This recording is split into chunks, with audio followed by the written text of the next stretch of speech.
ایک شانت جھیل کے کنارے 4 دوست کیمپنگ کے لیے گئے تھے۔ صبح تک 3 لوگوں کی لاش ملتی ہے اور چوتھا بچہ جو ہوتا ہے وہ زندہ تو ہوتا ہے لیکن کہہ رہا ہوتا ہے مجھے کچھ یاد۔ 60 سال بیت چکے ہیں پر اب تک کلر کون تھا یہ راز بنا ہوا ہے۔ یہ ہے فن لینڈ کے سب سے مسٹیریس کیس کی کہانی۔ تاریخ تھی 4 جون 1960۔ جگہ تھی lake Bodom Espoo Finland. 4 teenagers Seppo, Nils, Maila اور انجا ایک ویکینڈ کیمپنگ ٹرپ پہ جا رہے تھے، لیکن اس رات کچھ ایسا ہوا جو فن لینڈ کی ہسٹری میں خوفناک کہانی بن۔ صبح کچھ فشرمین نے ٹینٹ دیکھا پھٹا ہوا تو انہوں نے پولیس بلائی اور جو ملا وہ ہاریفائنگ تھا۔ 3 لاشیں بروٹلی مرڈرڈ، سر پہ وار، ٹینٹ کے اندر ہی مار دیے گئے۔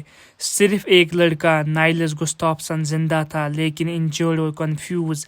اس نے کہا مجھے کچھ یاد نہیں کیسے ہوا۔ پولیس کنفیوز تھی، مرڈر ویپن مسنگ تھا، کیا کوئی باہر سے آیا یا کلر انہی میں سے کوئی تھا۔ آئی وٹنس رپورٹس آئی، ایک آدمی دیکھا گیا تھا ٹینٹ کے آس پاس لیکن کبھی پکڑا نہیں گیا۔ نائلز کا ورژن بھی بدلتا رہا، لوگ کہنے لگے کہیں نائلز ہی تو کلر نہیں۔ کئی سسپیکٹس آئے، ایک لوکل مین جس نے کنفیس کیا پر ثبوت نہیں ملے، ایک بائیکر گینگ ممبر جس کا کنیکشن تھا وکٹمز سے، اور فائنلی 2004 میں نائلز کو پھر سے انویسٹیگیٹ کیا گیا ڈی این اے ایویڈنس اور بیہیویئر انالیسس کے بیسس پر 2005 میں ٹرائل ہوا اور نائلز کو بری کر دیا گیا۔ کہ کچھ لوگ مانتے ہیں یہ صرف مرڈر نہیں تھا، کچھ اور تھا۔ Alien theories, fast spirits, cursed land سب ڈسکس ہوا۔